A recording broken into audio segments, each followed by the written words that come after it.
Under our proposal, if a technology company deplatforms a candidate for elected office in Florida during an election, a company will face a daily fine of $100,000 until the candidate's access to the platform is restored. There's a lot of conversation right now about deplatforming and censorship. And anytime I take a position on this, I immediately get bombarded by well-known figures who say I'm pro-censorship. And I like to remind people that the definition of censorship, the traditional one, is when the state is censoring, not tech companies. Now, that doesn't mean that taking people off of different platforms is not problematic. It could not lead to it happening to the left, which I've experienced that personally in many, many, many different ways. If I were to take it to court, it would go nowhere, though.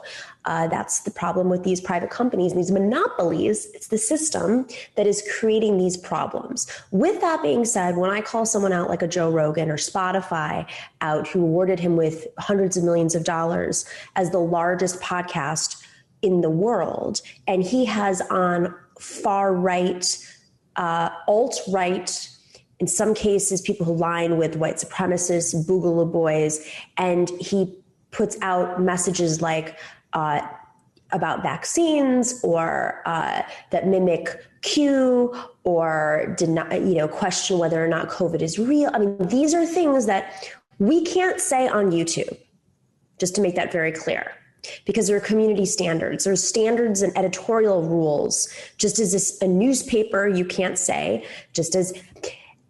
and yet they're monetizing, making money off of these vehicles. Now, there is a bill that DeSantis out of Florida, he wants to push to take on these tech companies. Consequences of big tech censorship are felt far and wide. Take, for example, big tech's approach to censoring criticism of pseudo-scientific lockdowns during the coronavirus pandemic. Well, these lockdowns were almost universally rejected in pre-COVID pandemic preparedness plans. Lockdowns at the time of the pandemic were favored by the, quote, narrative. And so in the name of, quote, science, articles and posts warning against lockdowns were taken down and censored. The result has been the destruction of millions of lives across America, as well as increased deaths from suicide, substance abuse, and despair. We're going to take aim at those companies and pull back the veil and make sure these guys don't continue to find loopholes and gray areas to live above the law. Under our proposal, if a technology company deplatforms a candidate for elected office in Florida during an election, a company will face a daily fine of $100,000 until the candidate's access to the platform is restored. Again, any Floridian can deplatform any candidate they choose. You simply unsubscribe, and it's a right that I believe belongs with the citizen. What really concerns me about this is he even says it, we're going to use loopholes. We're going to use loopholes. To me, it feels like they're basically, what was a more traditional concern about censorship and deplatforming and the power of tech has now, to me, seems like it's just the right wing complaining that when they go too Nazi or too far right or whatever the thing is that they're being deplatformed for, inciting violence or COVID denial or election denial, the loophole is, well, they're a candidate. They can do that. Napoleon, you're an artist. I imagine that you have some opinions about free speech and these platforms, but are there limits?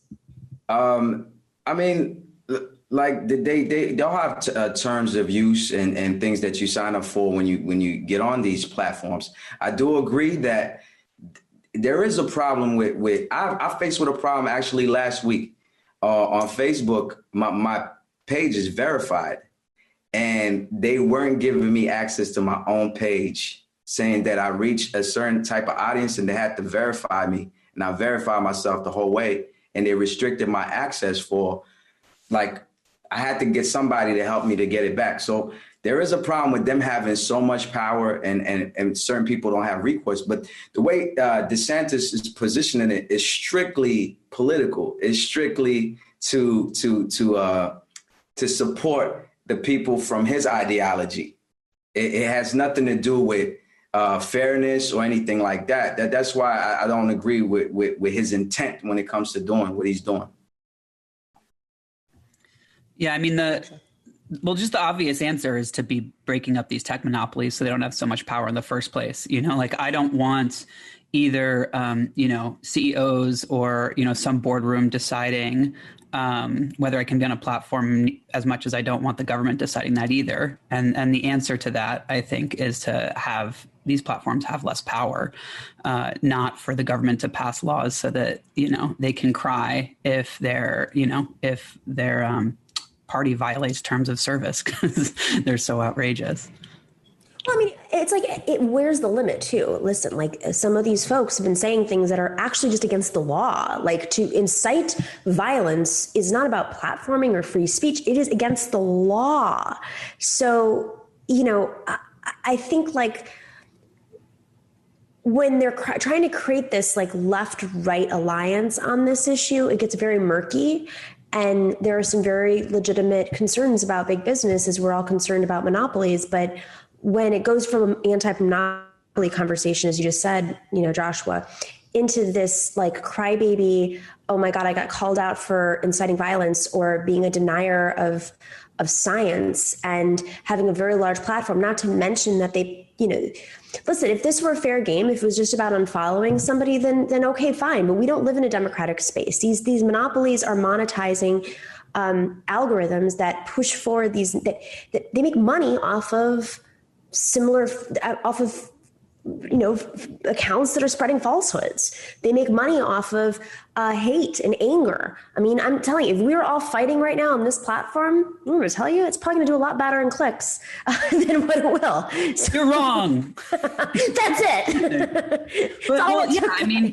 It's also just the right-wing playbook of abusing the narrative of free speech in order to justify racism, in order to justify violence, in order to justify various forms of fascism is certainly, it's as old as our society. And that, so this is just another form of that, another expression of that.